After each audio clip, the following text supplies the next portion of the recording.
Hallelujah. Okay. ನನ್ನ ಒಡೆಯನು ರಕ್ಷಕನು ವಿಮೋಚಕನು ಅತಿ ಬೇಗನೆ ಬರಲಿರೋ ಮೊದಲಿಂಗನಾದ ಯೇಸು ಕ್ರಿಸ್ತನ ನಾಮದಲ್ಲಿ ಬಂದಿರುವಂಥ ಪ್ರತಿಯೊಬ್ಬರು ಕೂಡ ವಂದನೆಗಳು. ಹಲ್ಲೆಲೂಯಾ. ದೇವರು ನಿಮ್ಮೆಲ್ಲರನ್ನು ಅತ್ಯಧಿಕವಾಗಿ ಆಶೀರ್ವಾದ ಮಾಡಲಿ. ನಮ್ಮ ಬಲಗೈನ ಮೇಲೆ ಕೆತ್ತೋಣ, ಈ ವಾಕ್ಯವನ್ನು ಅರಿಕೆ ಮಾಡೋಣ. ಯೆಹೋವನು ಒಳ್ಳೆಯವನು, ಆತನ ಕೃಪೆಯು ಶಾಶ್ವತವಾಗಿರುವುದು. ಯೆಹೋವನು ಒಳ್ಳೆಯವನು, ಆತನ ಕೃಪೆಯು ಶಾಶ್ವತವಾಗಿರುವುದು. ಯೆಹೋವನು ಒಳ್ಳೆಯವನು, ಆತನ ಕೃಪೆಯು ಶಾಶ್ವತವಾಗಿರುವುದು. Amen, amen, amen. ಹಲ್ಲೆಲೂಯಾ. ಈ ವರ್ಷ ದೇವರು ಕೊಟ್ಟಿರ್ತಕ್ಕಂಥ ವಾಗ್ದಾನವನ್ನು ಜಸ್ಟ್ ನಾನು ಒಂದು ಸ್ವಲ್ಪ ಹೊತ್ತು ನಿಮಗೆ ಹೇಳಬೇಕಂತೇಳಿ ಅಂದುಕೊಂಡಿದ್ದೇನೆ. ಎಲ್ಲ ಕಡೆ ವಾಗ್ದಾನ ಮಾತ್ರ ಓದಿ ಪ್ರಾರ್ಥನೆ ಮಾಡಿ ನಾವು ಬಂದವರಾಗಿದ್ದೇವೆ. ಇಲ್ಲಿ ಮಾತ್ರ ಆ ವಾಗ್ದಾನದ ಕುರಿತಾಗಿ ಸ್ವಲ್ಪ ಹೊತ್ತು ನಾವು ಧ್ಯಾನ ಮಾಡಲಿಕ್ಕೆ ಹೋಗ್ತಾ ಇದ್ದೇವೆ. ಪರಿಶುದ್ಧಾತ್ಮ ದೇವರ ಸಹಾಯವನ್ನು ಕೂಡ ಬೇಡುತ್ತಾ ಈ ಸಮಯದಲ್ಲಿ ಯೆಹೋಶುವನ ಗ್ರಂಥ 1ನೇ ಅಧ್ಯಾಯ 9ನೇ ವಚನ.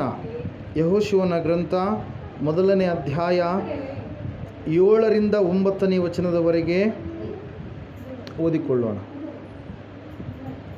6ರಿಂದ ಓದಿಕೊಳ್ಳೋಣ. ಓದ್ತೀರಾ? ಓಕೆ, ನಾನು ಓದ್ತೀನಿ ಕೇಳಿದ್ರಿ. ನಿನ್ನ ಜೀವಮಾನದಲ್ಲೆಲ್ಲ ಒಬ್ಬನು ನಿನ್ನ ಮುಂದೆ ನಿಲ್ಲನು. ನಾನು ಮೋಶೆಯ ಸಂಗಡ ಇದ್ದ ಹಾಗೆ ನಿನ್ನ ಸಂಗಡಲೂ ಇರುವೆನು. ನಿನ್ನನ್ನು ಕೈ ಬಿಡುವುದಿಲ್ಲ, ತೊರೆಯುವುದಿಲ್ಲ. ಸ್ಥಿರಚಿತ್ತನಾಗಿರು, ಧೈರ್ಯದಿಂದಿರು. ಯಾಕಂದರೆ ನಾನು ಈ ಜನರ ಪಿತೃಗಳಿಗೆ ಪ್ರಮಾಣ ಮಾಡಿಕೊಟ್ಟ ದೇಶವನ್ನು ಇವರಿಗೆ ನೀನೇ ಸ್ವಾಧೀನಪಡಿಸಬೇಕು. ನನ್ನ ಸೇವಕನಾದ ಮೋಶೆ ನಿನಗೆ ಬೋಧಿಸಿದ ಧರ್ಮೋಪದೇಶವನ್ನೆಲ್ಲ ಕೈಕೊಂಡು ನಡೆಯುವುದರಲ್ಲಿ ಸ್ಥಿರಚಿತ್ತನಾಗಿರು, ಪೂರ್ಣ ಧೈರ್ಯದಿಂದಿರು. ಅದನ್ನು ಬಿಟ್ಟು ಎಡಕ್ಕಾದರೂ ಬಲಕ್ಕಾದರೂ ಹೋಗಬೇಡ. ಆಗ ನೀನು ಎಲ್ಲಿ ಹೋದರೂ ಕೃತಾರ್ಥನಾಗುವಿ. ಈ ಧರ್ಮಶಾಸ್ತ್ರವು ಯಾವಾಗಲೂ ನಿನ್ನ ಬಾಯಲ್ಲಿರಲಿ. ಹಗಲು ಇರುಳು ಅದನ್ನು ಧ್ಯಾನಿಸುತ್ತಾ ಅದರಲ್ಲಿ ಬರೆದಿರುವುದನ್ನೆಲ್ಲ ಕೈಕೊಂಡು ನಡಿ. ಆಗ ನಿನ್ನ ಮಾರ್ಗದಲ್ಲೆಲ್ಲ ಸಫಲನಾಗುವಿ, ಕೃತಾರ್ಥನಾಗುವಿ. ನಾನು ನಿನಗೆ ಆಜ್ಞಾಪಿಸಿದ್ದೇನಲ್ಲ, ಸ್ಥಿರಚಿತ್ತನಾಗಿರು, ಧೈರ್ಯದಿಂದಿರು, ಅಂಜಬೇಡ, ಕಳವಳಗೊಳ್ಳಬೇಡ. ನೀನು ಹೋಗುವಲ್ಲೆಲ್ಲ ನಿನ್ನ ದೇವರಾದ ಯೆಹೋವನು ನಿನ್ನ ಸಂಗಡ ಇರುತ್ತಾನೆ ಎಂದು ಹೇಳಿದನು. Hallelujah. Praise the Lord. Amen. Hallelujah. ಎಷ್ಟು ಆದರಣೆಯನ್ನು, ಎಷ್ಟು ಬಲವನ್ನು, ಎಷ್ಟು ಪ್ರೋತ್ಸಾಹವನ್ನು ನಮಗೆ ಕೊಡುವಂಥ ದೇವರ ಮಾತುಗಳಾಗಿದ್ದಾವೆ ಪ್ರಿಯರೇ. ಹಲ್ಲೆಲೂಯಾ. ದೇವರು ವಾಕ್ಯ ಹೇಳ್ತಾ ಇದೆ ಸ್ಪಷ್ಟವಾಗಿ, ಈ ಎಲ್ಲ ಸಂಕಟದ ಪರಿಸ್ಥಿತಿಗಳ ಮಧ್ಯದಲ್ಲಿ ನಾನು ನಿನ್ನನ್ನು ಕೈ ಬಿಡುವುದಿಲ್ಲ, ನಾನು ನಿನ್ನನ್ನು ತೊರೆಯುವುದಿಲ್ಲ, ನಾನು ನಿನ್ನನ್ನು ಕಷ್ಟಕ್ಕೆ ಈಡು ಮಾಡುವುದಿಲ್ಲ. ನಾನು ನಿನ್ನ ಸಂಗಡ ಇರುತ್ತೇನೆ. ನೀನು ಹೋಗುವಲ್ಲೆಲ್ಲ ನಿನ್ನ ಸಂಗಡ ಬರುತ್ತೇನೆ ಎಂಬುದಾಗಿ ಪ್ರಿಯರೇ. ಹಲ್ಲೆಲೂಯಾ. Praise the Lord. 2020ನೇ ವರ್ಷದಲ್ಲಿ ಒಂದು ವೇಳೆ ಅನೇಕವಾಗಿರ್ತಕ್ಕಂಥ ದುರ್ಘಟನೆಗಳು, ದುಷ್ಟವಾಗಿರ್ತಕ್ಕಂಥ ಸಾಂಗತ್ಯಗಳ ಮಧ್ಯದಲ್ಲಿ, ಕೆಟ್ಟದಾಗಿರ್ತಕ್ಕಂಥ ಅನುಭವಗಳ ಮಧ್ಯದಲ್ಲಿ ನಾವು ದಾಟಿ ಬಂದಿರ್ಬೋದು. ಆದರೆ 2021ನೇ ವರ್ಷ ನಮಗೇನಾಗಿದೆ ರೀ? ನಿರೀಕ್ಷೆಯಾಗಿದೆ. ಹಲ್ಲೆಲೂಯಾ. ನಮ್ಮ ದೇವರು ಎಂತಹ ದೇವರಾಗಿದ್ದಾನೆ? ನಮ್ಮಲ್ಲಿ ಆಸೆಯನ್ನು ಹುಟ್ಟಿಸ್ತಾನೆ, ನಂಬಿಕೆಯನ್ನು ಹುಟ್ಟಿಸ್ತಾನೆ. ಆ ನಂಬಿಕೆಯನ್ನು ಆತನ ಏನು ಮಾಡ್ತಾನೆ? ಪೂರೈಸುವಂಥ ದೇವರಾಗಿದ್ದಾನೆ. ಹಲ್ಲೆಲೂಯಾ. ದೇವರ ವಾಕ್ಯದಲ್ಲಿ ನಾವು ನೋಡ್ತಾ ಇದ್ದೇವೆ, ಸತ್ಯವೇದ ಹೇಳ್ತಾ ಇದೆ ಸ್ಪಷ್ಟವಾಗಿ, ದೇವರು ನಮ್ಮ ಸಂಗಡ ಇರುತ್ತೇನೆ ಎಂಬುದಾಗಿ 2021ನೇ ವರ್ಷದಲ್ಲಿ ಏನು ಮಾಡ್ತಾ ಇದ್ದಾರೆ? ವಾಗ್ದಾನವನ್ನು ಕೊಡ್ತಾ ಇದ್ದಾರೆ ಪ್ರಿಯರೇ. ಹಲ್ಲೆಲೂಯಾ. ಸತ್ಯವೇದದಲ್ಲಿ ಅನೇಕ ಸಂದರ್ಭದಲ್ಲಿ ದೇವರು ತನ್ನ ಭಕ್ತರ ಸಂಗಡ ಇರುವಾಗ ಭಕ್ತರು ಎಲ್ಲ ಕಾರ್ಯಗಳಲ್ಲಿ, ಎಲ್ಲ ಕೆಲಸಗಳಲ್ಲಿ ಅವರು ಏನು ಮಾಡಿದರು? ಜಯವನ್ನು ಹೊಂದಿದರು. ಅವರು ಮಾಡುವಂಥ ಪ್ರತಿಯೊಂದು ಕೆಲಸದಲ್ಲಿ ಸಫಲವನ್ನು ಅವರು ಹೊಂದಿಕೊಂಡರು. ಅವರ ಕುಟುಂಬದಲ್ಲಿ ಸಮಾಧಾನ ಎನ್ನುವಂಥದ್ದು ಇತ್ತು. ಆದರೆ ಯಾವಾಗ ದೇವರಿಂದ ಕೈ ಬಿಡಲ್ಪಟ್ಟವರಾದರೂ, ದೇವರ ಮಾರ್ಗವನ್ನು ಬಿಟ್ಟು ದೇವರಲ್ಲದ, ದೇವರು ಹೇಳಲಾರದ ಮಾರ್ಗದಲ್ಲಿ ಅವರು ನಡೆದರು, ಆ ಸಮಯದಲ್ಲಿ ಅವರು ಶಾಪಕ್ಕೆ, ಕಷ್ಟಕ್ಕೆ, ಅನಾಹುತಕ್ಕೆ, ಅನಾರೋಗ್ಯಕ್ಕೆ, ಭಯಂಕರವಾಗಿರ್ತಕ್ಕಂಥ ಪರಿಸ್ಥಿತಿಗೆ, ಸೋಲುವಿಕೆಗೆ ಅವರು ಒಳಗಾದರು ಪ್ರಿಯರೇ. ಹಲ್ಲೆಲೂಯಾ. ಅದರ ಸಲುವಾಗಿ ವಾಕ್ಯ ಹೇಳ್ತಾ ಇದೆ ಸ್ಪಷ್ಟವಾಗಿ, ಏನಂತ ಹೇಳಂದರೆ, ದೇವರು ನಮ್ಮ ಸಂಗಡ ಇರುವುದಕ್ಕೋಸ್ಕರವಾಗಿ ಆತನು ಬಂದಿದ್ದಾನೆ. ಇಮಾನುವೇಲ್ ಅಂದರೆ ಏನರ್ಥ? ನಮ್ಮ ಸಂಗಡ ಇರುವ ದೇವರು, ಆತನೇ ನಜರೇತಿನ ಯೇಸು. ಹಲ್ಲೆಲೂಯಾ. ಇಲ್ಲಿ ನಾವು ನೋಡ್ತಾ ಇದ್ದೇವೆ, ಒಂದು 2-3 ಅಂಶಗಳನ್ನು ನಾನು ಹೇಳಿ ಮುಗಿಸ್ಲಿಕ್ಕೆ ಹೋಗ್ತಾ ಇದ್ದೇನೆ. ದೇವರು ನಮ್ಮ ಸಂಗಡ ಇರುವಾಗ ಆಗುವಂಥ ಕಾರ್ಯಗಳು ಏನು ಎಂಬುದಾಗಿ. ನೀವು ಯೋಹಾನ ಬರೆದ ಸುವಾರ್ತೆ 2ನೇ ಅಧ್ಯಾಯ ನೀವು ತೆಗೆದಿದ್ದೇ ಆದರೆ ಅಲ್ಲಿ ಯೇಸು ಸ್ವಾಮಿಯವರನ್ನು ಒಂದು ಮದುವೆಯ ಕಾರ್ಯಕ್ರಮಕ್ಕೆ ಏನು ಮಾಡ್ತಾ ಇದ್ದಾರೆ, ಆಹ್ವಾನ ಮಾಡ್ತಾ ಇದ್ದಾರೆ. ಇದು ಊರಿನ ಹೆಸರು ಜಕ್ಕಲದಿನ್ನಿ. ಆ ಊರಿನ ಹೆಸರು ಏನು, ಕಾನಾ ಎನ್ನುವಂಥ ಊರು ಪ್ರಿಯರೇ. ಯೇಸು ಸ್ವಾಮಿಯನ್ನು ಮತ್ತು ಆತನ ಶಿಷ್ಯರನ್ನು ಆ ಮದುವೆಗೆ ಆಹ್ವಾನ ಮಾಡಿದಂಥ ಸಮಯದಲ್ಲಿ ಯೇಸು ಬರುವುದಕ್ಕಿಂತ ಮುಂಚಿತವಾಗಿ ಆ ಮದುವೆಯಲ್ಲಿ ಏನಿದೆ, ಸಮಸ್ಯೆ ಇದೆ. ಯಾರೂ ಕೂಡ ತೀರಿಸಲಾರದಂಥ ಸಮಸ್ಯೆ. ಆ ಸಮಸ್ಯೆಗೆ ಪರಿಹಾರ ಬೇಕಾದರೆ 2-3 ದಿವಸಗಳು. ಒಂದು ವೇಳೆ ದ್ರಾಕ್ಷಿ ಹಣ್ಣುಗಳು ಸಿಗಲಾರದೇ ಇದ್ದರೆ ಮರ ಬೆಳೆಸಬೇಕಾದರೆ ಎಷ್ಟೋ ವರ್ಷಗಳು. ಆ ಸಮಸ್ಯೆಯನ್ನು ತೀರಿಸಬೇಕಾದರೆ ಭಯಂಕರವಾಗಿರ್ತಕ್ಕಂಥ ವೇದನೆಗಳು ಯಾರಿಗಿದ್ದಾವೆ, ಅದರ ಯಜಮಾನನಿಗಿದ್ದಾವೆ. ಯಾರಿಗೆ, ಮದುವೆಯ ಕಾರ್ಯಕ್ರಮವನ್ನು ನೋಡಿಕೊಳ್ಳುವಂಥ ವ್ಯಕ್ತಿಗಿದ್ದಾವೆ ಪ್ರಿಯರೇ. ಹಲ್ಲೆಲೂಯಾ.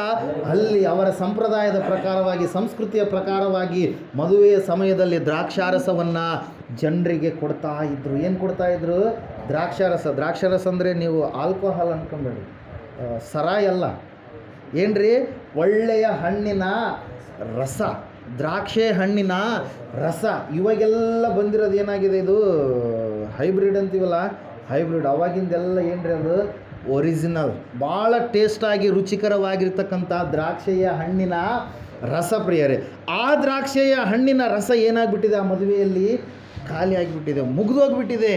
ಆ ಸಮಯದಲ್ಲಿ ಆ ಮದುವೆಗೆ ಯಾರನ್ನು ಆಹ್ವಾನ ಮಾಡಿದ್ದಾರೆ, ಯೇಸು ಸ್ವಾಮಿಯನ್ನು ಆಹ್ವಾನ ಮಾಡಿದ್ದಾರೆ. ಯೇಸು ಸ್ವಾಮಿ ಅಂದರೆ ಯಾರು, ನರಾವತಾರಿಯಾಗಿ ಬಂದಿರುವಂಥ ದೇವರಾತ. ಹಲ್ಲೆಲೂಯಾ. ಆತನು ಪರಿಪೂರ್ಣವಾಗಿ ಮನುಷ್ಯನೂ ಹೌದು, ಪರಿಪೂರ್ಣವಾಗಿ ದೇವರು ಕೂಡ ಆತನು ಹೌದು ಪ್ರಿಯರ. ಆ ಸಮಯದಲ್ಲಿ, ಆ ಮದುವೆಗೆ ಬಂದಂಥ ಸಮಯದಲ್ಲಿ ಎಲ್ಲರೂ ಕೂಡ ಚಿಂತಾಕ್ರಾಂತಕ್ಕೆ ಒಳಗಾಗಿದ್ದಾರೆ. ಆ ಕುಟುಂಬದವರಿಗೆ, ಆ ಮನೆಯವರಿಗೆ ಮಾತ್ರ ಗೊತ್ತು ಏನು ಖಾಲಿಯಾಗಿದೆ ಅಂತೇಳಿ, ದ್ರಾಕ್ಷಾರಸ ಖಾಲಿಯಾಗಿದೆ ಅಂತೇಳಿ. ಅಸಮಾಧಾನ ಎನ್ನುವಂಥದ್ದು ಆವರಿಸ್ತಾ ಇದೆ. ಹಣ ಇದೆ, ಆದರೆ ಹಣ್ಣುಗಳು ಸಿಗಲಾರ್ದಂಥ ಪರಿಸ್ಥಿತಿ, ಬೇಗ ರೆಡಿ ಮಾಡಲಾರ್ದಂಥ ಪರಿಸ್ಥಿತಿ, ಮದುವೆ ಸಂಬಂಧ ಮುರಿದು ಹಾಕಬೇಕಾಗಿರ್ತಕ್ಕಂಥ ಸವಾಲು ಎಲ್ಲಿ ಎದುರಾಗಿದ್ದೀರಿ, ಆ ಒಂದು ಮದುವೆಯ ಮನೆಯಲ್ಲಿ ದ್ರಾಕ್ಷಾರಸ ಖಾಲಿ ಆದರೆ ಏನು ಮಾಡ್ತಾರೆ, ಮದುವೆಯನ್ನು ಮುರಿದಾಕ್ಬಿಡ್ತಾರೆ. ಇವತ್ತಿನ ದಿವಸ ವರದಕ್ಷಿಣೆ ಅಂತೇಳಿ ನಾವು ಕೇಳ್ತಾ ಇದ್ದೀವಿ ನಮ್ಮ ಭಾಗದಲ್ಲಿ. ವರದಕ್ಷಿಣೆ ವಿಷಯವಾಗಿ ತಾಳಿ ಕಟ್ಟುವಂಥ ಸಮಯದಲ್ಲಿ ಎಷ್ಟೋ ಮದುವೆಗಳು ಏನಾಗಿದ್ದಾವೆ, ಮುರಿದು ಬಿದ್ದಿದ್ದಾವೆ ಪ್ರಿಯರೇ. ಹಲ್ಲೆಲೂಯಾ.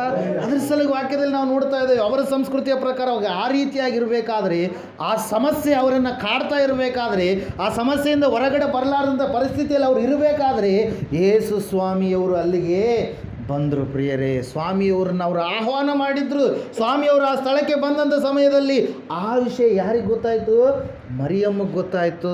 ಮರಿಯಮ್ಮವರು ಏನಂತ ಹೇಳ್ತಾ ಇದ್ದಾರೆ, ಸ್ವಾಮಿಯವರಿಗೆ ದ್ರಾಕ್ಷರಸ ಖಾಲಿಯಾಗಿದೆ ಎಂಬುದಾಗಿ ಹೇಳಿದಾಗ ಸ್ವಾಮಿಯವರು ಒಂದೇ ಮಾತು ಹೇಳ್ತಾರೆ, ಅಮ್ಮ ನನ್ನ ಗೊಡುವೆ ನಿನಗೇಕೆ ಅಂತೇಳಿ ಹೇಳಿದ ಮೇಲೆ ಅವಾಗ ಆ ತಾಯಿ ಏನು ಮಾಡ್ತಾಳಂದರೆ, ಆ ಪಾರುಪತ್ಯಗಾರನು ಔತಣವನ್ನು ಏರ್ಪಾಟು ಮಾಡುವಂಥ, ಅಡುಗೆ ವ್ಯವಸ್ಥೆ ಮಾಡೋದಕ್ಕೆ ಒಬ್ಬರು ನೇಮಕ ಮಾಡಿರ್ತಾರಲ್ರಿ ಮದುವೆಗ. ಹಣ ಒಬ್ಬರ ಹತ್ರ ಇರುತ್ತೆ, ಅಡುಗೆ ವ್ಯವಸ್ಥೆ ಮಾಡುವಂಥದ್ದು ಒಬ್ಬರ ಹತ್ರ ಇರುತ್ತೆ, ಟೆಂಟು ಶಾಮಿಯಾನದ್ದು ಅದನ್ನು ಒಬ್ಬರ ಹತ್ರ, ನಿಮ್ಗೆ ಗೊತ್ತಲ್ಲ ಎಲ್ಲ. ಅದರಂಗ ಔತಣದ ಪಾರುಪತ್ಯಗಾರನು ಹತ್ರಕ್ಕೆ ಬಂದದ ಈಗ ಕುತ್ತಿಗೆ, ಬೇರೆ ಯಾರಿಗೂ ಬಂದಿಲ್ಲ. ಮದುವೆ ಮುರಿದ್ರೆ ಎಲ್ಲರೂ ಯಾರನ್ನು ಬೈತಾರೆ, ನನ್ನನ್ನೇ ಬೈತಾರೆ ಅಂಥೇಳಿ ಆತನಿಗೆ ಭಾಳ ಟೆನ್ಷನ್ನು. ಆ ಸಮಯದಲ್ಲಿ ನಾವು ನೋಡ್ತಾ ಇದ್ದೇವೆ, ಸತ್ಯವೇದ ಹೇಳ್ತಾ ಇದೆ, ಆ ತಾಯಿ ಅಲ್ಲಿರ್ತಕ್ಕಂಥ ಆಳುಗಳಿಗೆ ಏನಂತ ಹೇಳ್ತಾರೆ ಅಂದರೆ, ಆತನು ಏನು ಹೇಳುವನೋ ನೀವು ಅದನ್ನು ಮಾಡಿರಿ. ಹಲ್ಲೆಲೂಯಾ. Praise the lord. 5ನೇ ವಚನ ಓದ್ತಿರೋ ಸ್ವಲ್ಪ. ಆತನು ನಿಮಗೆ ಏನು ಹೇಳುವನು ಅದನ್ನು ಮಾಡಿರಿ ಅಂದಳು. ಯಾರಿಗೆ ಹೇಳ್ತಾ ಇದ್ದಾರೆ, ಆ ತಾಯಿ ಕೆಲಸ ಮಾಡಲಿಕ್ಕೆ ಬಂದಿರತಕ್ಕಂಥ ಜನರಿಗೆ, ಕೆಲಸದವರಿಗೆ ಹೇಳಿದಂಥ ಸಮಯದಲ್ಲಿ ಅವರು ಎದುರು ನೋಡ್ತಾ ಇದ್ದಾರೆ, ಏಸಪ್ಪ ಯಾವಾಗ ನಮಗೆ ಸಹಾಯ ಮಾಡ್ತಾನೋ, ಯಾವಾಗ ಈ ಅದ್ಭುತವನ್ನು ಮಾಡ್ತಾನೋ ಅಂಥೇಳಿ. ಮರಿಯಳಿಗೆ ಮಾತ್ರ ಗೊತ್ತು ಯಾರು ಅಂಥೇಳಿ, ಯೇಸು ನರಾವತಾರಿಯಾಗಿ ಬಂದಿರುವ ದೇವರು ಪರಾತ್ಪರನಾದ ಮಗನನ್ನಿಸಿಕೊಳ್ಳುವನು ಎಂಬುದಾಗಿ ಯಾರಿಗೆ ಗೊತ್ತು? ಮರಿಯಳಿಗೆ ಮಾತ್ರ ಗೊತ್ತು. ಯಾಕಂದರೆ ಪವಿತ್ರಾತ್ಮನ ಮೂಲಕವಾಗಿ ಗರ್ಭಧರಿಸಲ್ಪಟ್ಟಿರ್ತಕ್ಕಂಥ ಸ್ತ್ರೀ ಆಕೆಯಾಗಿದ್ಲು ಪ್ರಿಯರೇ. ಹಲ್ಲೆಲೂಯಾ. ಆ ಸಮಯದಲ್ಲಿ ಆಕೆಗೆ ಆ ಒಂದು ಅನುಭವದ ಮೂಲಕವಾಗಿ ಯೇಸು ಸ್ವಾಮಿಯವರಿಗೆ ಹೇಳಿದಂಥ ಸಮಯದಲ್ಲಿ ಯೇಸು ಸ್ವಾಮಿಯವರು ಒಂದು ಮಾತು ಹೇಳ್ತಾರೆ ಪ್ರಿಯ. ಇವತ್ತಿನ ದಿವಸ ನಾವು ಡ್ರಮ್ಗಳು ನೋಡ್ತಾ ಇದ್ದೀವಿ. ಯಾವ ಡ್ರಮ್ ರೀ? ಪ್ಲಾಸ್ಟಿಕ್ ಡ್ರಮ್ಗಳು. ಏನಂತೀರಿ ನೀವು ನಿಮ್ಮ ಭಾಷೆಗೆ? ಡ್ರಮ್ ಅಂತೀರ? ಯಾಕಂದರೆ ಒಂದೊಂದು ಭಾಷೆ ಒಂದೇ ಅಂದರೂ ಕೂಡ ಕೆಲವೊಂದು ಕಡೆಯಲ್ಲಿ ವ್ಯತ್ಯಾಸ ಇರುತ್ತೆ. ಆ ಡ್ರಮ್ಮಿನೋಪಾದಿಯಲ್ಲಿ 110 ಲೀಟ್ರ್ ಇಡಿಸುವಂಥ ಕಲ್ಲಿನಿಂದ ಕೆತ್ತಿದಂಥ ಬಾನೆಗಳು ಅಂತೇಳಿ ಕರಿತಾ ಇದ್ದಾರೆ ಸತ್ಯವೇದದಲ್ಲಿ. ಏನಂತಾರೆ? ಕುಡಿತಿ ಇರುತ್ತಲ್ಲ, ಕಲ್ಲಿನ ಕುಡಿತಿ ನೋಡ್ರಿ. ಕುಡಿತಿ ಅಂತಾರೆ. ಏನಂತೀರಿ? ಕುಡಿತಿ ರೌಂಡಾಗಿರುತ್ತಲ್ಲ, ಅದರಂಥದ್ದೇ ಹೈಟ್ ಇರ್ತಕ್ಕಂಥದ್ದು. ಆ 6 ಕಲ್ಲಿನ ಬಾನೆಗಳು ಇದ್ದು, ಆ 6 ಕಲ್ಲಿನ ಬಾನೆಗಳಲ್ಲಿ ಸ್ವಾಮಿಯವರು ಹೇಳ್ತಾರೆ, ನೀವೇನು ಮಾಡಿರಿ, ನೀರನ್ನು ತುಂಬಿರಿ. ಹೆಂಗೆ ತುಂಬಬೇಕು ನೀರು? ಕಂಠಪೂರ್ತಿಯಾಗಿ. ಹೆಂಗೆ ತುಂಬಬೇಕು?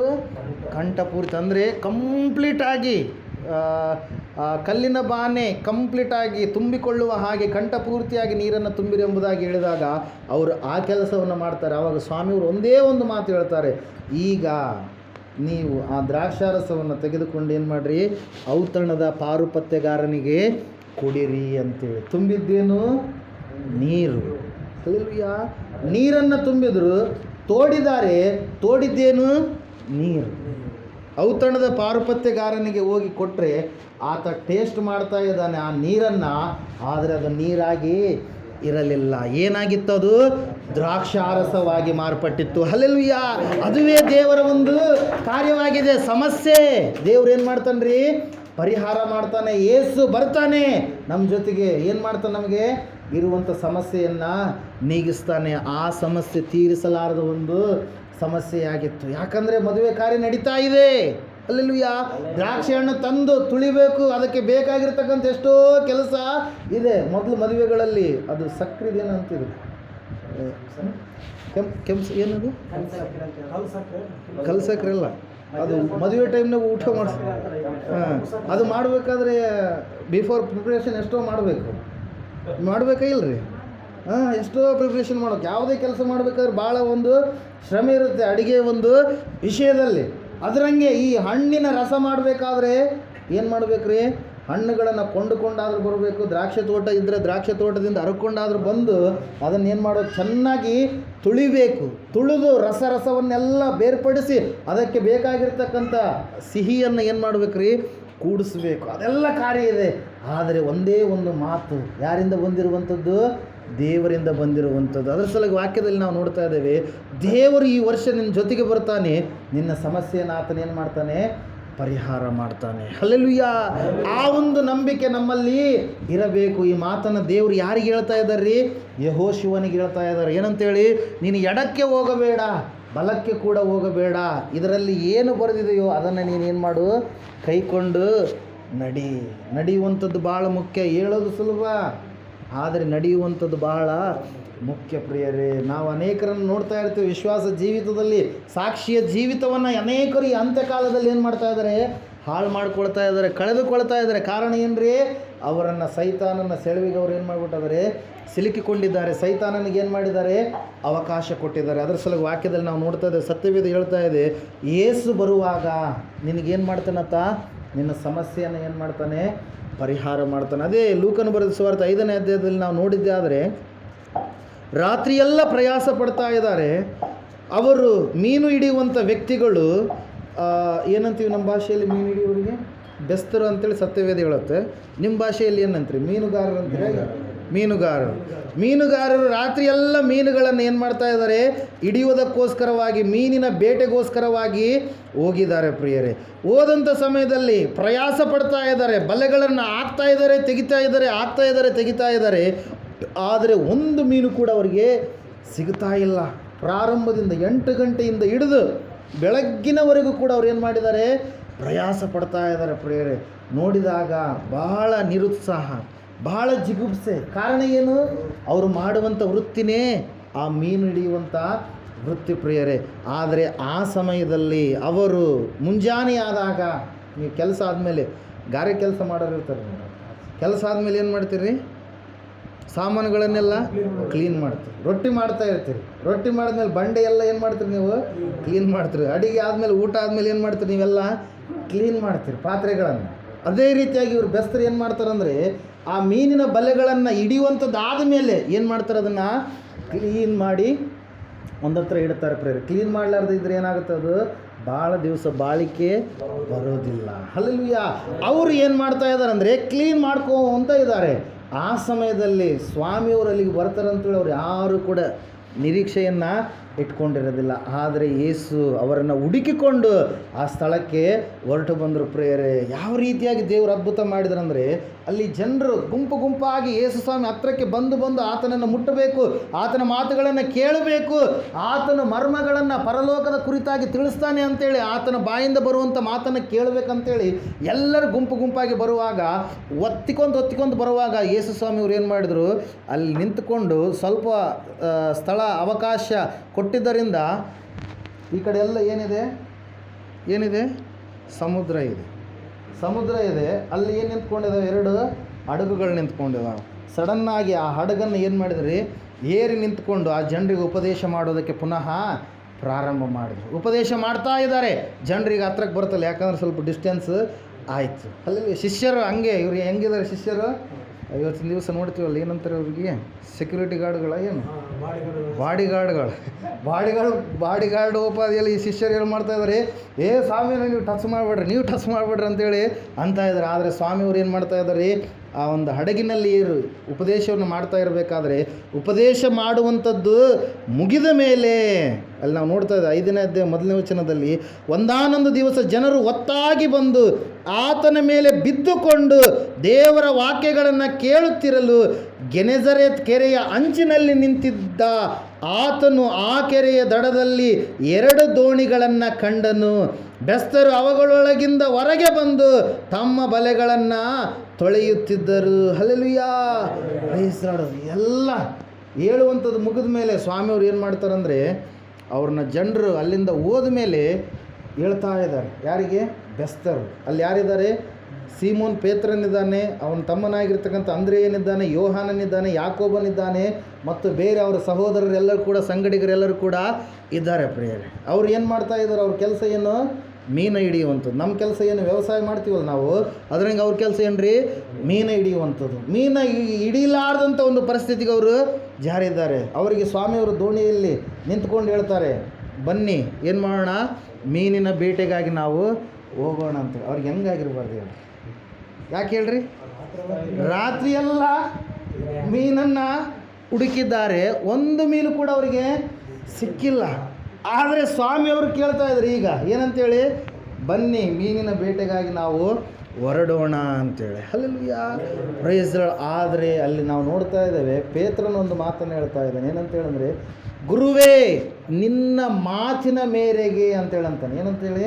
ನೀನು ಹೇಳಿದೆಯಲ್ಲ, ಈ ಮಾತಿನ ಮೇರೆಗೆ ನಾನೇನು ಮಾಡ್ತೀನಿ? ಮೀನಿನ ಬೇಟೆಗೆ ಬರ್ತೀನಿ, ಬಲೆಗಳನ್ನು ಹಾಕುತ್ತೀನಿ ಎಂಬುದಾಗಿ. ಹಲ್ಲೆಲೂಯಾ. ವಾಕ್ಯದಲ್ಲಿ ನಾವು ನೋಡ್ತಾ ಇದ್ದೇವೆ, ಅವ್ರು ಏನು ಮಾಡ್ತಾರಂತ್ರಿ? ಮೀನುಗಳನ್ನು ಮಾರಿ ಹಣವನ್ನು ಸಂಪಾದನೆ ಮಾಡ್ತಾರೆ. ಮೀನುಗಳನ್ನು ಜಾಸ್ತಿ ಹೆಚ್ಚಾಗಿ ಊಟ ಮಾಡ್ತಾರೆ. ನಮ್ಮ ಕಡೆ ಬಾಂಗ್ಲಾದೇಶದಿಂದ ಬಂದಂಥವರಿಗೆ ಕ್ಯಾಂಪ್ಗಳನ್ನು ಕೊಟ್ಟಿದ್ದಾರೆ. ನಿಮ್ಮ ಕಡೆ ಇದರೆಲ್ಲ ನನಗೆ ಗೊತ್ತಿಲ್ಲ, ಆಲ್ಮೋಸ್ಟ್ ಆಲ್ ಇಲ್ಲ. ನಮ್ಮ ಭಾಗದಲ್ಲಿ ಸಿನ್ನೂರು ತಾಲೂಕಲ್ಲಿ, ರಾಯಚೂರು ಜಿಲ್ಲೆಯಲ್ಲಿ ಸಿನ್ನೂರು ತಾಲೂಕಿನಲ್ಲಿ ಅವರು ಇರುವಂಥದ್ದು. ನಮಗೆ 5 ಕಿಲೋಮೀಟರಿಂದ ಸಮೀಪದಲ್ಲಿ ಇರ್ತಾರೆ ಪ್ರಿಯರವರು. ಅವರಿಗೆ ಮೀನು ಇಲ್ಲಾಂದರೆ ಊಟ ಇಳಿಯಲ್ಲ. ಪ್ರತಿ ಒಪ್ಪತ್ತಿಗೂ ಕೂಡ ಅವ್ರಿಗೆ ಏನು ಬೇಕು? ಮೀನು ಬೇಕು. ಡೈಲಿ ಮೀನು ಇರಲಿಲ್ಲ ಅಂದರೆ ಊಟನೇ ಮಾಡಲ್ಲ ಅವರು. ಹಲ್ಲೆಲೂಯಾ. ಅದರಂಗೆ ಇಲ್ಲಿ ಇವರು ಪದ್ಧತಿ ಏನಂದರೆ, ಮೀನು ಇರಲೇಬೇಕು. ಮೀನೇ ಅವರಿಗೆ ಆಹಾರ. ಯಾಕಂದರೆ ಆ ಒಂದು ದೇಶದಲ್ಲಿ ಏನಿದೆ ರೀ, ಮೀನಿನ ವ್ಯಾಪಾರ ಎನ್ನುವಂಥದ್ದು ಹೆಚ್ಚಿದೆ. ಈಗ ಕೆಲವೊಂದು ಭಾಗದಲ್ಲಿ ನಾವು, ನಮ್ಮ ಕಡೆ ಎಲ್ಲ ಕಾಯಿ ಪಲ್ಯಗಳು, ಮಸಾಲ ಪದಾರ್ಥಗಳು ಇಲ್ಲಾಂದ್ರೆ ನಮಗೆ ಊಟ ಹೋಗಲ್ಲ. ಕೆಲವೊಂದು ಕಡೆ, ನಿಮ್ಮ ಕಡೆ ರೊಟ್ಟಿ ಮಾಡ್ತಿರಲಿಲ್ಲ ನನಗೆ ಗೊತ್ತಿಲ್ಲ. ನಮ್ಮ ಭಾಗದಲ್ಲಿ ರೊಟ್ಟಿ ಇಲ್ಲಾಂದರೆ ಊಟಕ್ಕೆ ಜನರು ಕೂಡುವಂಥದ್ದು ಭಾಳ ವಿರಳ. ಈಗ ಮದುವೆ ಕಾರ್ಯಕ್ರಮಗಳಲ್ಲಿ ಕೂಡ ರೊಟ್ಟಿ ಅನ್ನುವಂಥದ್ದು ಏನಾಗಿದೆ? ಬಂದುಬಿಟ್ಟಿದೆ. ಎಲ್ಲರ ರೊಟ್ಟಿ ಅಂತೇಳಿ. Hallelujah, praise Lord. ಯಾಕಂದ್ರೆ ನಮ್ಮ ಉತ್ತರ ಕರ್ನಾಟಕದಾಗ ಜೋಳ ಮತ್ತು ಸಜ್ಜೆ, ಇವೆಲ್ಲ ಬೇಳೆ, ಇವೆಲ್ಲವುಗಳು ಏನಾಗಿದ್ದಾವ್ರಿ? ಒಂದು ಆಹಾರ ಪದಾರ್ಥಗಳಂತ ಹೇಳ್ತೀವಿ, ಬೆಳೆಗಳಂತ ಹೇಳ್ತೀವಿ. ಅವೆಲ್ಲ ಈ ಕಡೆ ಭಾಗದಲ್ಲಿ ಜಾಸ್ತಿ. ನೀವು ಅಲ್ಲಿ ಬೆಂಗಳೂರಿಗೆ ಹೋಗಿ ರೊಟ್ಟಿ ಕೇಳಿದ್ರೆ ಸಿಗಲ್ಲ. ಹಲ್ಲೆಲೂಯಾ, ಸಿಗಲ್ಲ. ಒಗ್ಗರಣೆ ಮಿರ್ಚಿ ಕೇಳಿದ್ರು ಕೂಡ ಸಿಗಲ್ಲ ಕೆಲವೊಂದು ಕಡೆ. Hallelujah, praise Lord. ಇಲ್ಲಿ ನಾವು ನೋಡ್ತಾ ಇದ್ದೇವೆ, ಇವರು ಮೀನು ಇರಲಾರ್ದಂಥ ಸ್ಥಿತಿಗೆ ಒಳಗಾಗಿ ಮನೆಗೆ ಹೋಗಬೇಕು ಅಂತೇಳಿ ಬಲೆಗಳನ್ನು ತೊಳಿತಾ ಇದ್ದಾರೆ. ಅದು ಸ್ಟ್ಯಾಂಡಲ್ಲಿ ನಿಂದ್ರಿಸಿದ್ದಾರೆ. ಯಾವುದನ್ನು? ಹಡಗನ್ನು ಹಗ್ಗ ಕಟ್ಟಿ ಸ್ಟ್ಯಾಂಡಲ್ಲಿ ನಿಂದ್ರಿಸಿದ್ದಾರೆ. ಆ ಸಮಯದಲ್ಲಿ ಕರಿತಾ ಇದ್ದಾರೆ ಗುರುಗಳು. ಯಾರು? ಸ್ವಾಮಿಯವರು. ಏನಂತೇಳಿ?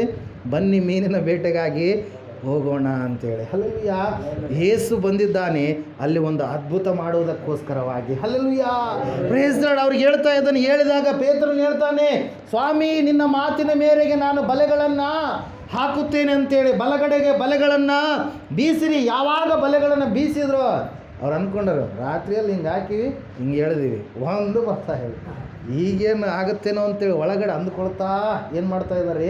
ಹಾಕ್ತಾ ಇದ್ದಾರೆ ಪ್ರಿಯರೇ. ಹಲ್ಲೆಲೂಯಾ, ಹಿಂಗೆ ಹಾಕಿದ್ದಾರೆ, ಹಿಂಗೆ ಎಳಿಬೇಕು ಅಂದ್ಕೊಂಡಿದ್ದಾರೆ. ಮತ್ತೆ ಇನ್ನೊಂದು ಸರಿ ಥಾಟ್ ಬಂತು. ಏನಂತೇಳಿ? ಎಲ್ಲರನ್ನ ಕಲ್ಲಿಗೆ ಏನಾದರೂ ಬಲೆ ಸಿಗಾಕೊಂಡಿದೆಯೇನೋ, ಕಟ್ಟಿಗೆಗೆ ಏನಾದರೂ ಸಿಗಾಕೊಂಡಿದೆಯೇನೋ, ಅದಕ್ಕೆ ಬರ್ತಾ ಇಲ್ಲ ಅಂಥೇಳಿ. ಆದರೆ ಎಳಿತಾ ಇದ್ದಾರೆ, ಎಳೆಯೋದಕ್ಕೆ ಶಕ್ತಿ ಸಾಲ್ತಾ ಇಲ್ಲ. ಕಾರಣ ಏನ್ರಿ? ಕಾರಣ ಏನು? ಮೀನುಗಳು ಸಿಕ್ಕಿ ಬಂದವು. ಎಲ್ಲಿ ಸಿಕ್ಕಿ ಬಂದವು?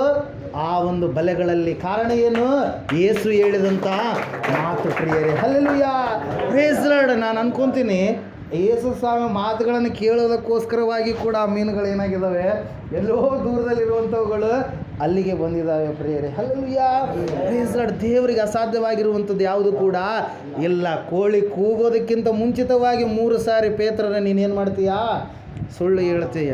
ನಾನು ಯಾರೆಂಬುದಾಗಿ ನೀನು ಗೊತ್ತಿಲ್ಲ ಎಂಬುದಾಗಿ ಹೇಳ್ತೀಯ ಅಂತೇಳಿ ಹೇಳಿದಾಗ 3 ಸರಿ ಹೇಳಿದ ಮೇಲೆ ಕರೆಕ್ಟಾಗಿ ಕೋಳಿ ಕೂಗಿತ್ತು. ಯಾಕಂದರೆ ಆತನು ಸೃಷ್ಟಿಯ ಮೇಲೆ ಅಧಿಕಾರವುಳ್ಳಂಥ ದೇವರು, ಪ್ರಾಣಿ ಪಕ್ಷಿಗಳ ಮೇಲೆ ಅಧಿಕಾರವುಳ್ಳಂಥ ದೇವರು ಪ್ರಿಯರೇ. ಅದ್ರ ಸಲುವಾಗಿ ನಾವು ನೋಡ್ತಾ ಇದ್ದೇವೆ, ಸತ್ಯವೇದ ಹೇಳ್ತಾ ಇದೆ ಸ್ಪಷ್ಟವಾಗಿ. ಯೇಸು ಯಾವಾಗ ಆ ಮಾತನ್ನು ಹೇಳಿದಾಗ ಅವರು ಬಲೆಗಳನ್ನು ಏನು ಮಾಡ್ತಾ ಇದ್ದಾರೆ?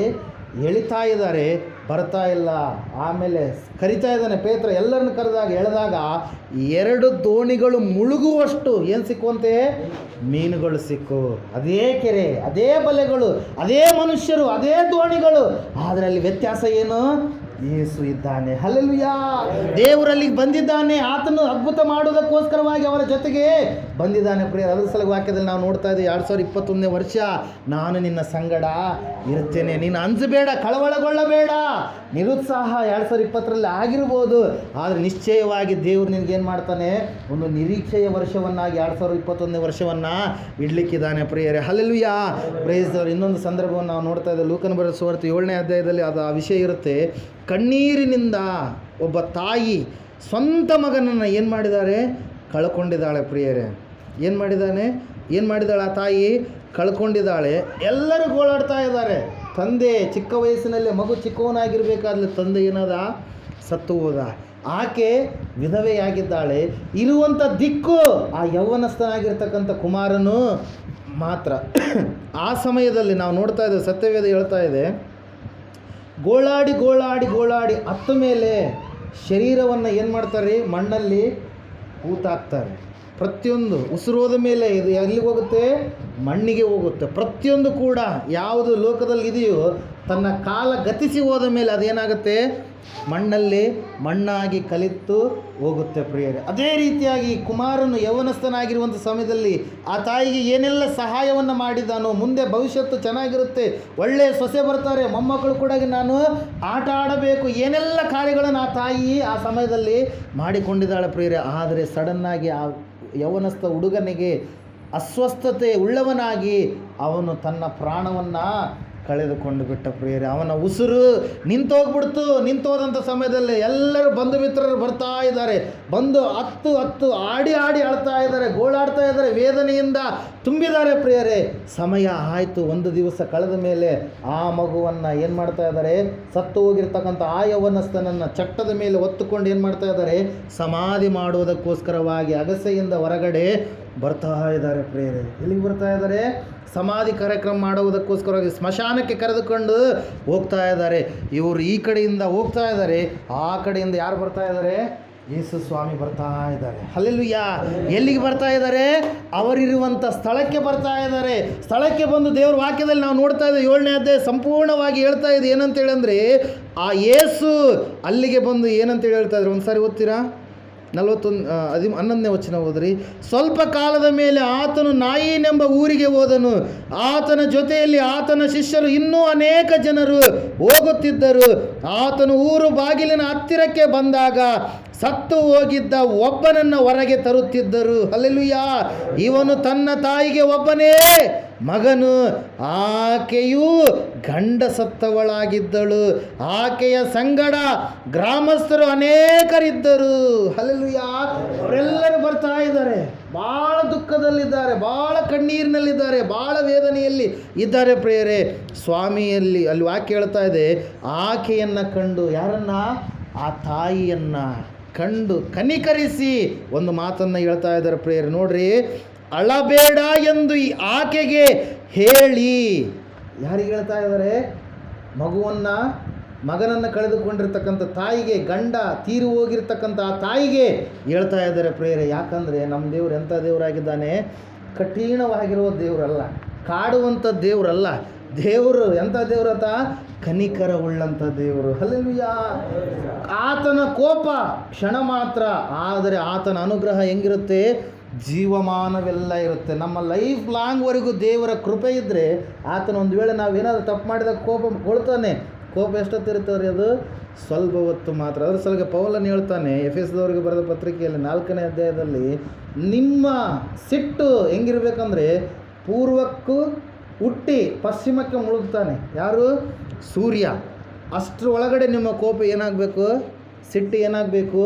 ತೀರಬೇಕು. ಅದಕ್ಕಿಂತ ಮಾಡಿದರೆ ಸೈತಾನನಿಗೆ ಅವಕಾಶ ಕೊಟ್ಟಂಗೆ ಆಗುತ್ತೆ ಪ್ರಿಯರೇ. ಹಲ್ಲೆಲೂಯಾ. ಇಲ್ಲಿ ನಾವು ನೋಡ್ತಾ ಇದ್ದೇವೆ, ದೇವರು ಕನಿಕರಿಸಿ ಏನೆಂಬುದಾಗಿ ಹೇಳ್ತಾ ಇದ್ದಾರೆ ಅಂದರೆ, ಅಳಬೇಡ.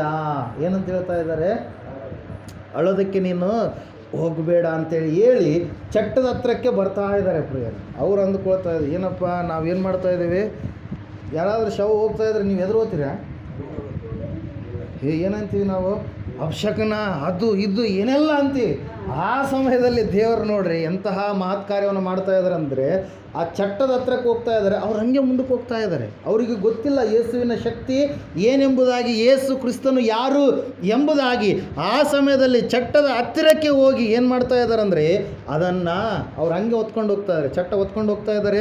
ಸ್ವಾಮಿಯವ್ರು ಹಂಗೆ ಬರ್ತಾ ಇದ್ದಾರೆ, ಹಂಗೆ ಮುಂದಕ್ಕೆ ಹೋಗ್ತಾ ಇದ್ದಾರೆ. ಹಲ್ಲೆಲೂಯಾ. ಚಟ್ಟ ಮುಂದಕ್ಕೆ ಹೋಗ್ತಾ ಇದ್ದಾರೆ, ಹಂಗೆ ಸ್ವಾಮಿಯವ್ರು ನಿಂದಿರ್ತಾರೆ, ಮತ್ತೆ ಹಂಗೆ ಹೋಗ್ತಾ ಇದ್ದಾರೆ.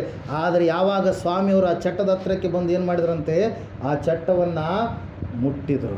ಏನನ್ನು ಮುಟ್ಟಿದ್ರು? ಅಲ್ಲಿ ವಾಕ್ಯ ನೋಡ್ರಿ ಒಂದು ಸರಿ. ಚಟ್ಟದ ಹತ್ತಿರಕ್ಕೆ ಹೋಗಿ ಅದನ್ನು ಮುಟ್ಟಲು ಒತ್ತುಕೊಂಡವರು ನಿಂತರು. ಶವವನ್ನು ಒತ್ತುಕೊಂಡವ್ರು ಏನಾದ್ರಿ? ನಿಂತುಕೊಂಡ್ರು ಪ್ರಿಯರೇ. ನಿಂತುಕೊಂಡು ಏನು ಮಾಡ್ತಾ ಇದ್ದಾರೆ ನೋಡ್ರಿ ಸ್ವಾಮಿಯವರು. ಆಗ ಆತನು, ಯೌವನಸ್ಥನೇ ಏಳು ಎಂದು ನಿನಗೆ ಹೇಳುತ್ತೇನೆ ಅಂದನು. ಹಲ್ಲೆಲೂಯಾ. Praise God. ದೇವರ ವಾಕ್ಯದಲ್ಲಿ ನಾವು ನೋಡ್ತಾ ಇದ್ದೇವೆ, ಸತ್ಯವೇದ ಹೇಳ್ತಾ ಇದೆ ಸ್ಪಷ್ಟವಾಗಿ. ಆ ಶವ ಏನ್ರಿ? ಅದು ಶವಕ್ಕೆ ಕಿವಿ ಕೇಳಿಸುತ್ತಾ? ಶವ ಕಣ್ಣು ತೆರೆದು ನೋಡುತ್ತಾ? ಶವದ ಒಂದು ಮೂಗಿನಲ್ಲಿ ಜೀವ ಶ್ವಾಸ ಇರುತ್ತಾ? ಇರೋದಿಲ್ಲ. ಸ್ವಾಮಿಯವರು ಏನಂತ ಹೇಳ್ತಾ ಇದ್ದಾರೆ? ಆ ಶವಕ್ಕೆ ಏನಂತ ಹೇಳ್ತಾ ಇದ್ದಾರೆ?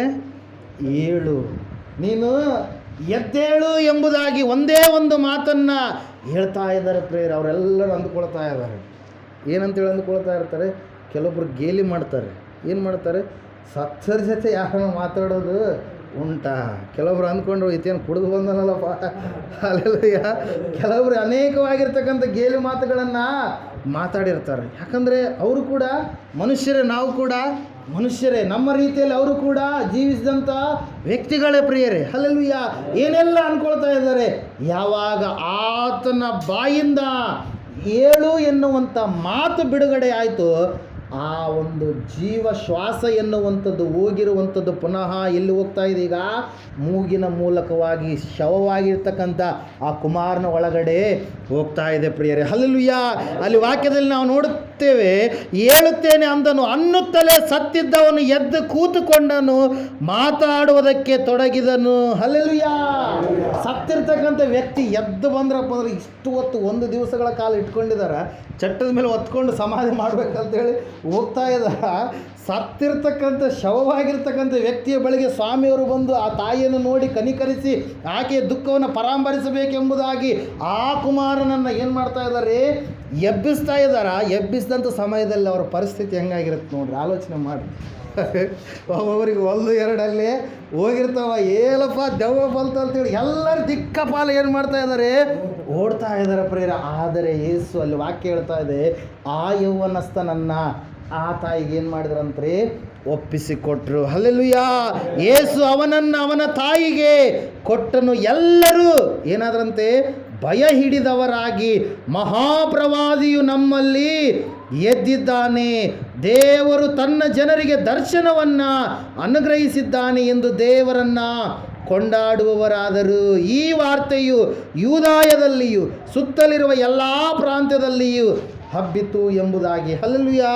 ನಾವು ನೋಡ್ತಾ ಇದ್ದೇವೆ ಪ್ರಿಯರೇ, ಯೇಸು ಬರುವಾಗ ನಿನ್ನ ಜೀವಿತ ಹೆಂಗಿರ್ಬೋದು, ಸಮಾಧಿಯೋಪಾದಿಯಲ್ಲಿ, ಶವದೋಪಾದಿಯಲ್ಲಿ, ಯಾವ ಒಂದು ವಿಷಯದಲ್ಲಿ ಕೂಡ ಅಭಿವೃದ್ಧಿ, ಉನ್ನತಿ ಎನ್ನುವಂಥ ಸ್ಥಿತಿ ಇರಲಾರ್ದಂಥ ಒಂದು ಪರಿಸ್ಥಿತಿಗೆ ಒಳಗಾಗಿರ್ಬೋದು. ಆದರೆ ಯೇಸು ಬರುವಾಗ ಏನು ಮಾಡ್ತಾನೆ, ಆತ ನಿನ್ನನ್ನು ನೋಡಿ ಕನಿಕರ ಮಾಡಿ ಏನು ಮಾಡ್ತಾನೆ, ಅದನ್ನು ಉನ್ನತವಾಗಿ ಎಬ್ಬಿಸೋದಕ್ಕೆ ಪ್ರಾರಂಭ ಮಾಡ್ತಾನೆ. ಪ್ರೇರಿ, ತಾಯಿಗಿರ್ತಕ್ಕಂಥ ದುಃಖ ದೂರವಾಯಿತು. ಕಾರಣ ಏನ್ರಿ, ಯೇಸು ಅಲ್ಲಿಗೆ ಬಂದನು. ಅದೇ ರೀತಿಯಾಗಿ ಯೇಸು ನಮ್ಮನ್ನು ಕೂಡ ಹುಡುಕಿಕೊಂಡು ಬಂದಿದ್ದಾನೆ. ಕೆಟ್ಟು ಹೋಗಿರುವವರಾದಂಥ ನಮ್ಮನ್ನು, ಮಣ್ಣಿಗೆ ಮಣ್ಣಾಗಿ ಧೂಳಿಗೆ ಧೂಳಾಗಿರುವಂಥ ನಮ್ಮನ್ನು, ಎಂಥ ಕೆಟ್ಟ ಮಾತುಗಳನ್ನು, ಕೆಟ್ಟ ಕೆಲಸ ಕಾರ್ಯಗಳನ್ನು ಮಾಡಿದಂಥ ನಮ್ಮನ್ನು ದೇವರು ಏನು ಮಾಡಿದ, ಹುಡುಕಿಕೊಂಡು ಸಿಂಹಾಸನವನ್ನು ಬಿಟ್ಟು, ಪರಲೋಕವನ್ನು ಬಿಟ್ಟು ನರಮನುಷ್ಯನಾಗಿ ಹೊರಟು ಬಂದ ಬೇರೆ ಕಾರಣ ಏನಂದರೆ, ಆತನು ನಮಗೆ ನಿತ್ಯ ಜೀವವನ್ನು ಕೊಡಬೇಕು ಎಂಬುದಾಗಿ. ಹಲ್ಲೆಲೂಯಾ. ಆ ನಿತ್ಯ ಜೀವ, ಆ ಮೋಕ್ಷ, ಆ ಮುಕ್ತಿಯನ್ನು ಬೇರೆ ಯಾರು ಕೂಡ ಕೊಡೋದಕ್ಕೆ ಸಾಧ್ಯವಿಲ್ಲ. ಯಾಕಂದರೆ ಮೋಕ್ಷ ಕೊಡಬೇಕಾದ್ರೆ ಆತನು ಏನಾಗಿರಬೇಕು, ಕನ್ನಿಕೆಯ ಗರ್ಭದಲ್ಲಿ ಜನಿಸಿದವನಾಗಿರಬೇಕು. ಓಂ ಕನ್ನಿಕೆಯ ಸುತಾಯ ನಮಃ ಎಂಬುದಾಗಿ ಒಂದು ಶ್ಲೋಕ ಇದೆ. ಮತ್ತೆ ಏನಂತೇಳಿ ಹೇಳ್ತಾ ಇದ್ದೇವೆ ಅಂದರೆ, ಆತನು ಮರಣವನ್ನು ಮರಣಿಸಿ ಮೃತ್ಯುಂಜಯನಾಗಿ ಎದ್ದು ಬಂದ ಆತನಾಗಿರಬೇಕು, ಪರಿಶುದ್ಧನಾಗಿರಬೇಕು, ತಾನು ಜನರಿಗೋಸ್ಕರವಾಗಿ ನನ್ನ ಪ್ರಾಣವನ್ನು ಕೊಡುತ್ತೇನೆ ಎಂಬುದಾಗಿ ಹೇಳಿದ ಆತನಾಗಿರಬೇಕು. ಯೇಸು ಎಲ್ಲ ಕಾರ್ಯಗಳನ್ನು ಮಾಡಿದ್ದಾನೆ ಪ್ರಿಯರೇ. ಹಲ್ಲೆಲೂಯಾ. ತಾನು ಮುಂದೆ ಸಾಯುವಂಥದ್ದನ್ನು ತನ್ನ ಶಿಷ್ಯರಿಗೆ ಹಂಚಿಕೊಂಡಿದ್ದಾನೆ.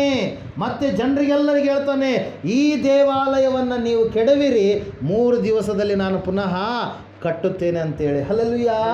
Price Lord. ಅದರ ಸಲುವಾಗಿ ವಾಕ್ಯದಲ್ಲಿ ನಾವು ನೋಡ್ತಾ ಇದ್ದೇವೆ, ಸತ್ಯವೇದ ಹೇಳ್ತಾ ಇದೆ ಸ್ಪಷ್ಟವಾಗಿ, ಆ ಯೇಸು ಏನು ಮಾಡ್ತಾ ಇದ್ದಾರೆ, ನಿನ್ನ ಸಂಗಡ ಬರ್ತಾರೆ. ಅದರ ಸಲುವಾಗಿ ನೀನು ಯಾವ ವಿಷಯಕ್ಕೆ ಏನು ಮಾಡಬಾರ್ದು, ಹೆದರಬಾರ್ದು, ಭಯಪಡಬಾರ್ದು, ಅಂಜಬಾರ್ದು. ಹೆಂಗಿರ್ಬೇಕು ನಿನ್ನ ಚಿತ್ತ, ಸ್ಥಿರವಾಗಿರಬೇಕು. ಹೆಂಗಿರ್ಬೇಕ್ರಿ, ಸ್ಥಿರವಾಗಿರಬೇಕು. ಸ್ಥಿರಚಿತ್ತನಾಗಿರು, ಧೈರ್ಯದಿಂದರು, ಅಂಜಬೇಡ, ಕಳವಳಗೊಳ್ಳಬೇಡ.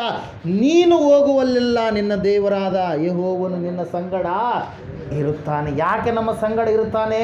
ನಮಗೆ ಸಮಾಧಾನ ಕೊಡುವುದಕ್ಕಾಗಿ, ಶಾಂತಿಯನ್ನು ಕೊಡುವುದಕ್ಕಾಗಿ, ಆರೋಗ್ಯವನ್ನು ಕೊಡುವುದಕ್ಕಾಗಿ, ಸಮಸ್ಯೆಯನ್ನು ನೀಗಿಸುವುದಕ್ಕಾಗಿ, ನಮ್ಮನ್ನು ಉನ್ನತವಾದಂಥ ಸ್ಥಿತಿಗೆ ತರುವುದಕ್ಕಾಗಿ. ಹಲ್ಲೆಲೂಯಾ. Praise Lord. ಅದರ ಸಲಿಗೆ ಪ್ರಿಯರ, ದೇವರು ವಾಕ್ಯ ಹೇಳ್ತಾ ಇದೆ, ಐಗುಪ್ತ ದೇಶದಲ್ಲಿ ಬಂಧನದಲ್ಲಿ ಇರ್ತಕ್ಕಂಥ ಇವರನ್ನು ದೇವರು ಹೊರಗಡೆ ತರುವುದಕ್ಕೋಸ್ಕರವಾಗಿ ಬೆಟ್ಟದ ದೇವರು. ಯೇಸು ಸ್ವಾಮಿ ಅಂದರೆ ಯಾರ್ರೀ? ಬೆಟ್ಟಗಳ ದೇವರು. ಆತನ ಹೆಸರೇನ್ರಿ? ಎಲ್ಲರೂ ಬೈಬಲ್ನ ಕಾಪಿ ಮಾಡ್ತಾರೆ. ಇವು ಬೆಟ್ಟದ ದೇವರು ಅಂತೇಳಿ ಬೆಟ್ಟದ ಮೇಲೆ ಗುಡಿ ಕಟ್ಟಿಕೊಂಡ್ಬಿಟ್ರೆ ಆಯಿತು ಮೋಕ್ಷ ಸಿಗುತ್ತೆ ಅನ್ಕೊಂಡ್ರೆ, ಬೆಟ್ಟದ ಮೇಲೆ ಇರ್ತಕ್ಕಂಥ ಗುಡಿ ಆ ಮರಕ್ಕೆ ಹೋಗಿ ಬಟ್ಟೆ ಸುತ್ತಿಬಿಟ್ರೆ ಆಯಿತು ಮೋಕ್ಷ ಸಿಗುತ್ತೆ ಅಂತೇಳಿ ಅಂದ್ಕೊಂಡ್ರೆ. ಅಲ್ಲೆಲೂಯಾ. ಬೆಟ್ಟಗಳ ದೇವರು ಯಾರು?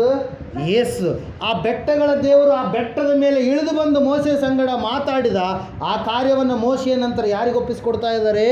ಯೆಹೋಶುವನಿಗೆ ಒಪ್ಪಿಸಿಕೊಡ್ತಾ ಇದ್ದಾರೆ ಪ್ರಿಯರೇ. ಆ ಯೆಹೋಶುವನಿಗೆ ಹೇಳಿದಂಥ ಮಾತೇ ಈ ಮಾತು, ನಮ್ಮನ್ನು ಕೂಡ ಪ್ರೋತ್ಸಾಹಪಡಿಸುವಂಥ ಮಾತು ಪ್ರಿಯರೇ. ನಾವು ಯಾವುದಕ್ಕೂ ಏನು ಮಾಡಬಾರ್ದು, ಭಯಪಡಬಾರ್ದು. ನಾವು ದೇವರಲ್ಲಿದ್ದು ನಾವು ನಮ್ಮ ಕಾರ್ಯಗಳನ್ನು ಮಾಡುವಾಗ ದೇವರು ಏನು ಮಾಡ್ತಾನೆ, ಅದನ್ನು ಕೃತಾರ್ಥರಾಗುವಂತೆ, ಸಫಲರಾಗುವಂತೆ, ಎಲ್ಲ ಕಾರ್ಯಗಳ ವಿಷಯದಲ್ಲಿ ಜಯವನ್ನು ಹೊಂದುವಂಥ ಸ್ಥಿತಿಗೆ ನಮ್ಮನ್ನು ಏನು ಮಾಡ್ತಾರೆ, ತೆಗೆದುಕೊಂಡು ಹೋಗ್ತಾರೆ ಪ್ರಿಯರೇ. ಅದರ ಸಲುವಾಗಿ ವಾಕ್ಯ ಹೇಳ್ತಾ ಇದೆ, ದೇವರು ಆತನು ನಮ್ಮ ಸಂಗಡ ಇರುವ ಆತನಾಗಿದ್ದಾನೆ. ಆತನು ನಿರ್ಜೀವ ವಸ್ತು ಅಲ್ಲ, ಆತನು ಕಲ್ಲು ಅಲ್ಲ. ಯಾಕಂದರೆ ಕಲ್ಲನ್ನು ಏನು ಮಾಡ್ತಾರೆ, ಸಾಯಿಸೋಕ್ಕೂ ಬಳಸ್ತಾರೆ, ಕಟ್ಟಿಕೊಳ್ಳೋಕ್ಕೂ ಬಳಸ್ತಾರೆ, ಮೇರೆ ಹಾಕೋಕ್ಕೂ ಬಳಸ್ತಾರೆ. ಅಂಕರ ಇದು ಕೂಡ ಕಲ್ಲಲ್ಲ, ಕಲ್ಲಿನ ಮೇಲೆ ನಿಂತ್ಕೊಂಡು ಅಂದರೆ ದೇವ್ರ ಮೇಲೆ ನಿಂತ್ಕೊಂಡು ಅಂತೇಳಿ ಅರ್ಥನ. ದೇವರು ಒಂದು ಕಟ್ಟಿಗೆ ಅಲ್ಲ. ಇವತ್ತಿನ ದಿವಸ ಕಟ್ಟಿಗೆಯಲ್ಲಿಂದ ನಾವೇನು ಮಾಡಿದ್ದೀವಿ? ಬಾಗಿಲು ಮಾಡಿದ್ದೀವಿ. ಕಟ್ಟಿಗೆ ಮೂಲಕವಾಗಿ ಅಡುಗೆ ಮಾಡ್ತೀವಿ, ಕಟ್ಟಿಗೆ ಮೂಲಕವಾಗಿ ಏನೆಲ್ಲ ಕಾರ್ಯಗಳನ್ನು ಮಾಡ್ತೀವಿ. ಆ ಕಟ್ಟಿಗೆ ಸ್ವಲ್ಪ ದಿವಸ ಆದಮೇಲೆ ಏನಾಗುತ್ತೆ? ಚೆದಲು ಹಿಡಿದು ಹುಳ ಬಿದ್ದು ಮಣ್ಣಲ್ಲಿ ಮಣ್ಣಾಗಿ ಹೋಗುತ್ತೆ. ಅದಕ್ಕೆ ರೂಪ ಕೊಟ್ಟರೆ ಅದು ದೇವರಾಗೋದಕ್ಕೆ ಸಾಧ್ಯವಿಲ್ಲ. ಬೆಳ್ಳಿ, ಆ ಬೆಳ್ಳಿಗೆ ರೂಪ ಕೊಟ್ಟರೆ ಬೆಳ್ಳಿಯನ್ನು ಏನು ತಿಂತವೆ? ಇಲಿಗಳು ಕಡ್ಕೊಂಡು ತಿಂತವೆ. ಅಲ್ಲಿ ಬಂಗಾರದ್ದು, ಇವತ್ತು ಅರ್ಚಕರಾದಂಥವ್ರೆ ಬಂಗಾರದ ಮೂರ್ತಿಗಳನ್ನು ಕಳ್ಳತನ ಮಾಡಕತ್ತಾರೆ. ಅಲ್ಲಿಯ ಅದ್ರಾಗ ಏನಿಲ್ಲ, ಅವ್ರಿಗೆ ಗೊತ್ತದ ಎಲ್ಲ ಶ್ಲೋಕಗಳು ಯೇಸು ಕ್ರಿಸ್ತನೇ ನಿಜವಾದ ದೇವರು ಎಂಬುದಾಗಿ ಏನು ಮಾಡ್ತಾ ಇದ್ದಾವ್ರಿ? ಸಾರಿ ಹೇಳ್ತಾ ಇದ್ದಾವೆ. ಅಲ್ಲೆಲ್ಲೂಯ. ಕನ್ನಿಕೆಯ ಗರ್ಭದಲ್ಲಿ ಹುಟ್ಟಿದಾತನೇ ದೇವರು ಎಂಬುದಾಗಿ ನಮ್ಮ ಹಿಂದೂ ಧರ್ಮಶಾಸ್ತ್ರದಲ್ಲಿರ್ತಕ್ಕಂಥ ವೇದಗಳು ಏನು ಮಾಡ್ತಾ ಇದ್ದಾವೆ? ಹೇಳ್ತಾ ಇದ್ದಾವೆ. ಅವರೆಲ್ಲರಿಗೂ ಗೊತ್ತು. ಅದ್ರ ನೀವು ಯೂಟ್ಯೂಬಲ್ಲಿ ಇದ್ರಪ್ಪ ಅಂದ್ರೆ ಹಿಂದೂ ಬ್ರಾಹ್ಮಿಣ್ ಕನ್ನಡ ಟೆಸ್ಟ್ ಮನಿ ಅಂತ ಹೇಳ್ಬಿಡ್ರಿ, ಅಲ್ಲಿ ಅನೇಕರು ಟೆಸ್ಟ್ ಮನಿಗಳು ಬರ್ತವೆ. ಅವ್ರು ಹೇಳ್ತಾರೆ, ಹೊಟ್ಟೆಪಾಡಿಗೋಸ್ಕರವಾಗಿ ಜನರಿಗೆ ಸುಳ್ಳು ಹೇಳ್ತಾ ಮೋಸ ಮಾಡುತ್ತಾ ನಾವೇನು ಮಾಡ್ತದೆ? ಈ ಕೆಲಸ ಮಾಡ್ತಾಯಿದೆ. ಆದರೆ ಎಲ್ಲ ಶ್ಲೋಕಗಳು ನಿಜವಾದ ದೇವರು ಯೇಸು ಎಂಬುದಾಗಿ ಹೇಳ್ತವೆ ಎಂಬುದಾಗಿ ಅವರು ಸಾಕ್ಷಿ ಕೊಡ್ತಾರೆ. ಪ್ರೇರೆ ಹಲ್ಲೆಲೂಯಾ, ಪ್ರೈಸ್ ಲಾರ್ಡ್. ಇಲ್ಲಿ ನಾವು ನೋಡ್ತಾ ಇದ್ದೆ, ಸತ್ಯವೇದ ಹೇಳ್ತಾ ಇದೆ ಸ್ಪಷ್ಟವಾಗಿ. ಈ ಕಲ್ಲನ್ನು ಒಂದಕ್ಕೆ ಬಳಸ್ತಾರೆ, ರೈತರು ಮೇರೆ ಹಾಕೋದಕ್ಕೆ ಬಳಸ್ತಾರೆ. ಕಟ್ಟಿಗೆಗೆ ಚದಲು ಹಿಡಿತೇವೆ, ಹುಳಗಳು ಹಿಡಿತೇವೆ. ಬಂಗಾರವನ್ನು ಕಳ್ಳತನ ಮಾಡ್ತಾರೆ, ಬೆಳ್ಳಿಯನ್ನು ಇಲಿಗಳು ತಿಂತವೆ. ಮಣ್ಣನ್ನಿಂದ ಮಾಡಿರ್ತಕ್ಕಂಥದ್ದು ನೀರು ಬಂದ ಮೇಲೆ ಅದು ಮಣ್ಣು ಏನಾಗುತ್ತೆ? ಕರಗಿ ಹೋಗುತ್ತೆ, ಕೊಚ್ಕೊಂಡು ಹೋಗುತ್ತೆ. ಸೆಗಣಿಯಿಂದ ಮಾಡಿರ್ತಕ್ಕಂಥವುಗಳನ್ನು ದೇವರು ಎಂಬುದಾಗಿ ನೆನೆಸುವಾಗ ಹುಳಗಳು ಸೆಗಣಿಯನ್ನು ಏನು ಮಾಡ್ತಾವ್ರಿ?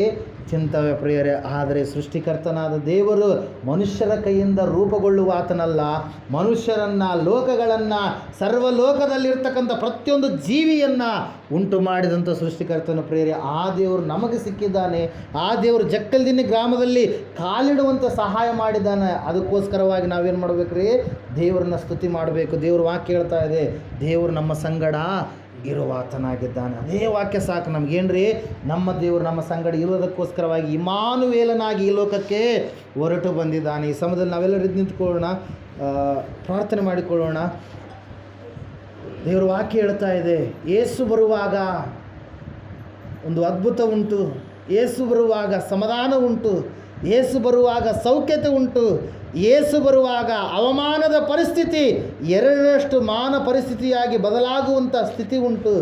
ಯೇಸು ಬರುವಾಗ ಕಣ್ಣೀರು ನಾಟ್ಯವಾಗಿ ಮಾರ್ಪಡುತ್ತೆ, ದುಃಖ ಆನಂದವಾಗಿ ಮಾರ್ಪಡುತ್ತೆ, ಅಸಮಾಧಾನ ಸಮಾಧಾನವಾಗಿ ಮಾರ್ಪಡುತ್ತೆ, ಮರಣ ನಿತ್ಯ ಜೀವವಾಗಿ ಮಾರ್ಪಡುತ್ತೆ.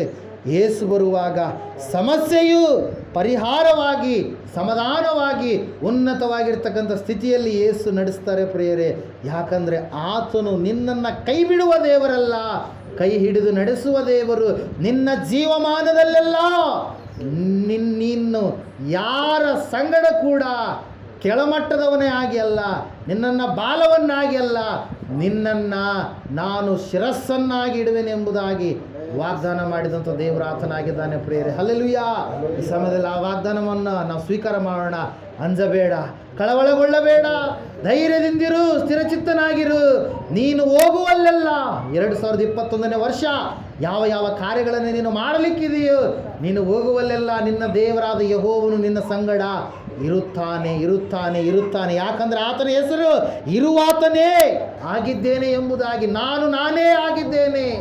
ನಿನ್ನೆ ಇವತ್ತು ನಿರಂತರವೂ ಏಕ ರೀತಿಯಾಗಿರುವ ದೇವರು ನಾನೇ ಆಗಿದ್ದೇನೆ ಎಂಬುದಾಗಿ ಹೇಳಿದಂಥ ಯೇಸು ಈ ಸಮಯದಲ್ಲಿ ನಮ್ಮ ಸಂಗಡ ಇದ್ದಾರೆ ಪ್ರಿಯರೇ. ಆತನನ್ನು ನಾವು ಸ್ವೀಕಾರ ಮಾಡೋಣ, ಆ ವಾಗ್ದಾನವನ್ನು ಹಿಡಿದುಕೊಂಡು ನಾವು ಜೀವಿಸೋಣ. ದೇವರು ನಮ್ಮ ಜೀವಿತದಲ್ಲಿ ಬಿಡುಗಡೆಯನ್ನು ತರಲಿ. ಪ್ರಾರ್ಥನೆ ಮಾಡಿಕೊಳ್ಳೋಣ. ಮಹೋನ್ನತನ ಮಹಾಪರಿಶುದ್ಧನಾದ ಮಹಾದೇವರೇ, ನಿಮಗೆ ಸ್ತೋತ್ರಗಳಪ್ಪ. ಹೌದು ಸ್ವಾಮಿ, ವಾಕ್ಯದ ಮೂಲಕವಾಗಿ ನನ್ನ ಸಂಗಡ, ನಮ್ಮೆಲ್ಲರ ಸಂಗಡ ನೀನು ಮಾತನಾಡಿದ್ದಕ್ಕಾಗಿ ಸ್ತೋತ್ರ. ನಾವ್ಯಾರು ಬಲಹೀನರಾಗಬಾರ್ದು, ನಾವ್ಯಾರು ಶಕ್ತಿಹೀನರಾಗಬಾರ್ದು, ನಾವ್ಯಾರು ಬಿದ್ದು ಹೋಗಬಾರ್ದು, ಸೋತು ಹೋಗಬಾರ್ದು. ನಿನ್ನನ್ನು ಸ್ವಾಮಿ ಮುಟ್ಟುವಂಥ ಭಕ್ತಿಯನ್ನು ನಾವು ಮಾಡಬೇಕು ಎಂಬುದಾಗಿ ಸ್ವಾಮಿ ನಮ್ಮನ್ನು ಸ್ವಾಮಿ ನಿನ್ನ ವಾಕ್ಯದ ಮೂಲಕವಾಗಿ ಉದಕ ಸ್ನಾನ ಮಾಡಿಸಿ, ಬೇಡವಾದದ್ದೆಲ್ಲ ದೂರ ಮಾಡಿ, ಬೇಕಾಗಿರುವಂಥದ್ದನ್ನೆಲ್ಲ ಒದಗಿಸಿಕೊಟ್ಟು ನಮ್ಮನ್ನು ಸ್ವಾಮಿ ನಿಮ್ಮಂತೆಯೇ ರೂಪಿಸುವುದಕ್ಕೋಸ್ಕರವಾಗಿ ಕರೆದಿದ್ದಕ್ಕಾಗಿ ಅನಂತ ಕೃತಜ್ಞತಾ ಸ್ತೋತ್ರಗಳನ್ನು ಸಲ್ಲಿಸುತ್ತಾ ಕೂಡಿ ಬಂದಿರತಕ್ಕಂಥ ಇವರನ್ನು, ಇವರ ಕುಟುಂಬಗಳನ್ನು, ಇವರ ಮಕ್ಕಳನ್ನು ಆಶೀರ್ವದಿಸು, ಬಿಡುಗಡೆ ಕೊಡು, ಅಂದುಕೊಂಡ ಕಾರ್ಯಗಳ ವಿಷಯದಲ್ಲಿ ಜಯವನ್ನು ಅನುಗ್ರಹ ಮಾಡಬೇಕೆಂಬುದಾಗಿ ಪ್ರತಿ ಅಂಧಕಾರ, ಅಪವಿತ್ರಾತ್ಮ, ದುರಾತ್ಮನ ಶಕ್ತಿಗಳು, ಮಾಟ ಮಂತ್ರ ಕ್ರಿಯೆಗಳು, ವಿಗ್ರಹ ಆರಾಧನೆಯ ಆತ್ಮಗಳು, ಕಾಡಿಕೆಯ ಆತ್ಮಗಳು, ಕುಟುಂಬವನ್ನು ಆಳುವಂಥ ಪ್ರತಿಯೊಂದು ದುಷ್ಟ ಆತ್ಮಗಳನ್ನು ಬಂಧಿಸಿ ಹಾಕಿ ಸಂಪೂರ್ಣವಾದಂಥ ಸಮಾಧಾನ ಇವರೆಲ್ಲರ ಜೀವಿತದಲ್ಲಿ ಪ್ರಾಪ್ತಿಯಾಗಲಿ ಎಂಬುದಾಗಿ, ಮಾಡುವಂಥ ಕೆಲಸದಲ್ಲಿ ಉನ್ನತಿ ದೊರೆಯಲಿ ಎಂಬುದಾಗಿ ಬೇಡಿದೆಲ್ಲವನ್ನು ಯೇಸುವಿನ ನಾಮದಲ್ಲಿ ಪ್ರಾರ್ಥಿಸಿ ಅರ್ಪಿಸಿ ಹೊಂದಿದ್ದೇವೆ ಪರಮ ತಂದೆಯೇ. ನಮ್ಮ ತಂದೆಯಾದ ದೇವರ ಶಾಶ್ವತವಾದ ಪ್ರೀತಿಯು, ಕುಮಾರನಾಗಿ ಬಂದಿರುವ ಯೇಸು ಕ್ರಿಸ್ತನ ಶಾಶ್ವತವಾದ ಕೃಪೆಯು, ಪರಿಶುದ್ಧಾತ್ಮ ದೇವರ ಶಾಶ್ವತವಾದ ಅನ್ಯೋನ್ಯತೆ ನಡೆಸುವಿಕೆ, ಅಲಂಕರಿಸುವಿಕೆಯು ಕೂಡಿ ಬಂದಿರುವ ಇವರ ಸಂಗಡಲು, ಸಕಲ ಸದ್ಭಕ್ತರ ಸಂಗಡಲು, ಪ್ರಪಂಚದಲ್ಲಿರುವ ಎಲ್ಲ ಮನುಷ್ಯರ ಸಂಗಡಲು ಸದಾಕಾಲ ನೆಲೆಯಾಗಿರಲಿ ಸ್ವಾಮಿ. ಆಮೇನ್. ಯೇಸು ರಕ್ತಕ್ಕೆ ಜಯ, ಸಕಲ ಪಾಪಗಳು ಲಯ. ಯೇಸು ರಕ್ತಕ್ಕೆ ಜಯ, ಸಕಲ ಪಾಪಗಳು ಲಯ. ಯೇಸು ಪ್ರಭು ರಕ್ತಕ್ಕೆ ಸಂಪೂರ್ಣ ವಿಜಯ, ಸಕಲ ಪಾಪಗಳಿಗೆ ಅನಂತ ಕಾಲ ನಾಶನ. Hallelujah, hallelujah, hallelujah. ಸ್ತೋತ್ರಂ, ಸ್ತೋತ್ರಂ, ಸ್ತೋತ್ರಂ. Amen, amen. ಇಂಥ ಒಳ್ಳೆ ಸಮಯದೊಳು ಯೇಸುವೇ ನಿನ್ ಬಳಿ ಬಂದೆವು, ನಿನ್ನ ಮಕ್ಕಳಾದ ನಾವು ನಿನ್ನನ್ನೇ ಅರಸಿ ಬಂದೆವು. ನಮ್ಮ ಮೇಲೆ ದಯವಿಡು ಸ್ವಾಮಿ, ನಿನ್ನ ಕರುಣೆಯನ್ನು ತೋರಿಸು. ನಮ್ಮ ಮೇಲೆ ದಯವಿಡು ಸ್ವಾಮಿ, ನಿನ್ನ ಕರುಣೆಯನ್ನು ತೋರಿಸು. ನಿನ್ನನ್ನೇ ರಕ್ಷಕನಾಗಿ ಕಾಣಲು ಪ್ರೇರಿಸು ನಮ್ಮೆಲ್ಲರನ್ನು. ನಿನ್ನನ್ನೇ ರಕ್ಷಕನಾಗಿ ಕಾಣಲು ಪ್ರೇರಿಸು ಇವರೆಲ್ಲರನ್ನು. Amen, amen, amen. बोलो यीशु क्रिस्त महाराज को ದೇವರಿಗೆ ಮಹಿಮೆ ಉಂಟಾಗಲಿ. ಆಮೆನ್.